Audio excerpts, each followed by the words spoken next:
Caution, you are about to enter the no-spin zone. The factor begins right now.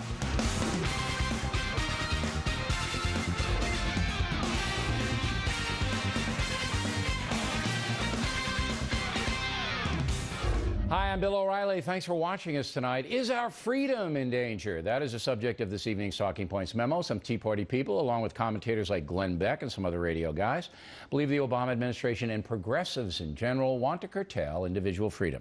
And you know what? That might be true. Right now, there's a case before the Supreme Court, McDonald versus Chicago, where the right to bear arms is in play. As you may know, the Constitution allows Americans to bear arms under Second Amendment protection.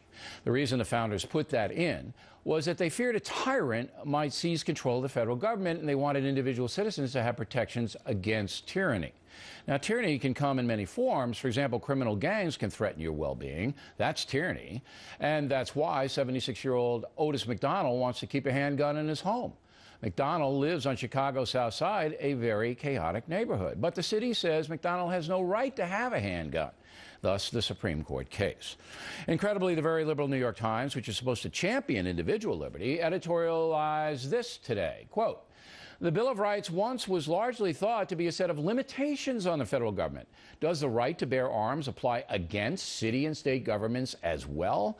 Of course it does. Are you telling me the city of Chicago could restrict freedom of speech in violation of the Constitution? The case isn't even close. And I predict the court will rule 5-4 that Otis McDonald can own a handgun." But the four justices who would violate Mr. McDonald's rights are troubling, because they don't like guns, they don't like the Second Amendment, and therefore would restrict it. That, ladies and gentlemen, is an assault on individual freedom. It's interesting that in America today, it's the far left that wants the government to call the shots, not the folks. In the past, right-wing extremists like Hitler and Mussolini were in the forefront of state control. But with the exception of Burma, today's totalitarians are primarily on the left. Certainly that's the case in the USA. Talking Points is not ready to say the Obama administration wants to deprive us of rights. That wouldn't be fair. But there is a movement underway in this country led by so-called progressives that would restrict individual liberty.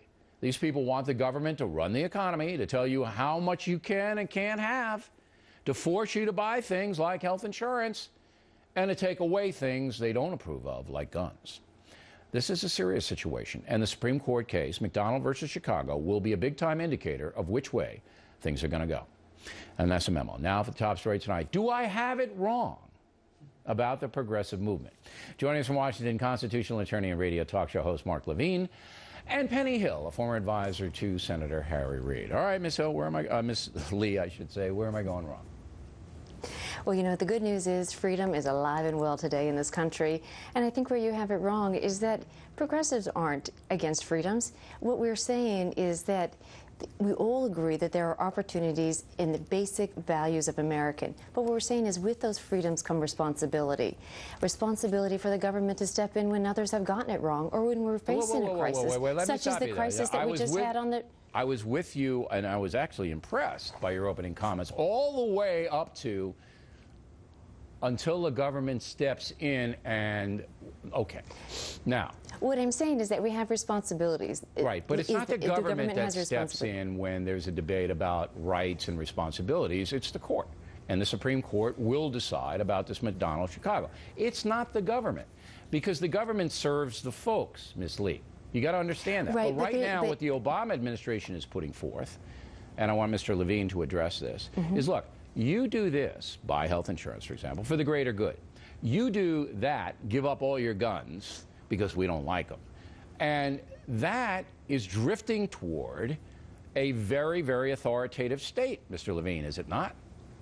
Well, no one's asking anyone to give up all their guns, Mr. O'Reilly. Well, they're asking Mr. McDonald to give up his gun, and he says he has a legitimate need for it. Yes, that's why the court is hearing the case.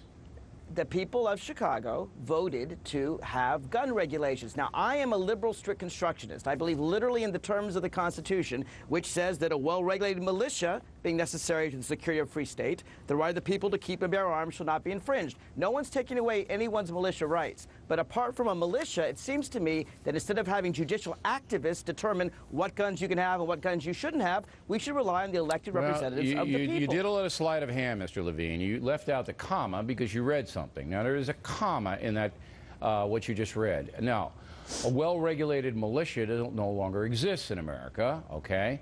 But there's a comma after that. Few. And the right of citizens to bear arms shall not be infringed. Has nothing. It doesn't say militia members. Bill. It doesn't say militia members. It says the right of the people. Doesn't say the right of citizens. Doesn't say militia members. So, and it's clear if you look at the letters, Mr. Levine, if you look at the letters, and I have one by Thomas Jefferson, I personally own it, okay, that they wanted individual, you didn't have to be in a militia. You could have been a farmer. They wanted individuals to have protections against tyranny, which is what Mr. McDonnell wants. But I don't want to debate history. That's not what's in the text of the Constitution. I just wanted to be clear here. Yes, I'm a strict constructionist. You're the judicial activist. As the Supreme Court has ruled for 270 years. No, sir. They ruled that last year. They ruled that last year. For 200 years, they ruled the other way. All throughout our history. Okay, now, let's get back to you, Ms. Lee. When you have a government that says you have to buy health insurance, you have to. I think that's unconstitutional, by the way. You have to. We're going to force you to buy health insurance. You're not telling me that's not authoritarian? Of course it is. What we're saying is that we want to expand access to all, so actually it's a freedom issue. What we're saying is that we want to provide... No, but you're forcing people to do it. I don't mind expansion if it's fiscally irresponsible, if it's fiscally responsible. I don't want expansion. I think that's good. Let's get the 31 million people who don't have health insurance. And the best way to reduce the cost is... You can't force them. But the best way to reduce those costs is to get everybody assembled. So you would what you have to do to have a driver's license. We're asking you to have a driver's license so we know who you are and that we can sit there and make sure that you adhere to the laws on the road. Wait, Ms. Lee, here's why your reasoning is incorrect. You can't force somebody to get a driver's license. You can only tell them if you want to get in a car and get on the road, you have to have one. But you can't force them to get. Here, everybody in America would be forced to get health insurance. The Obama administration said, we're going to force you to do it, or we're going to fine you. We're going to take money away. That's authoritarian. Because you know what? Because you and I are paying for those people that don't have it right now. You can justify it any way you want. It's still authoritarian. Putting those people into the system is going to save us all costs, and it's going to lower everyone's costs. So it's a good thing. I'm not arguing that. Everyone. I'm not arguing that there's a reason they do it. I'm saying, Mr. Levine, it's authoritarian. The progressive movement. George Soros yesterday, did you hear this on a factor? Says, oh, Obama should have nationalized all the banks, taking them right over. George Soros, head of the progressive movement.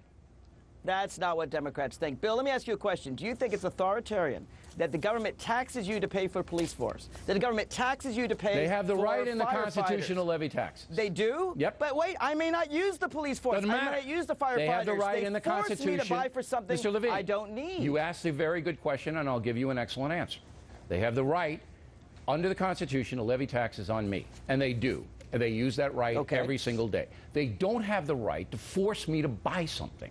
That's not in the Constitution, sir. They can't do that. Well, that's what you're buying.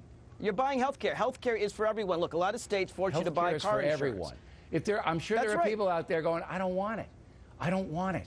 See, everybody lives or dies, Bill. Everybody needs health care. Some people want to die. It's like the police. And after this discussion, I think there'll be more of them. Some people may not want firefighters. All right, Ms. Lee, some people may not want the police. I'm going to give you the last word. You've got to understand its perception, and the perception is, and this is why the Obama approval ratings are going down, is that he wants to force this stuff on us. You have the last word, Ms. Lee. It is not about forcing. We all believe in the freedoms and opportunities that this country affords us. This is about taking responsibility when needed. All right. Thank you both. Very lively debate, and we appreciate it. Next on the Rundown, more vicious statements from Louis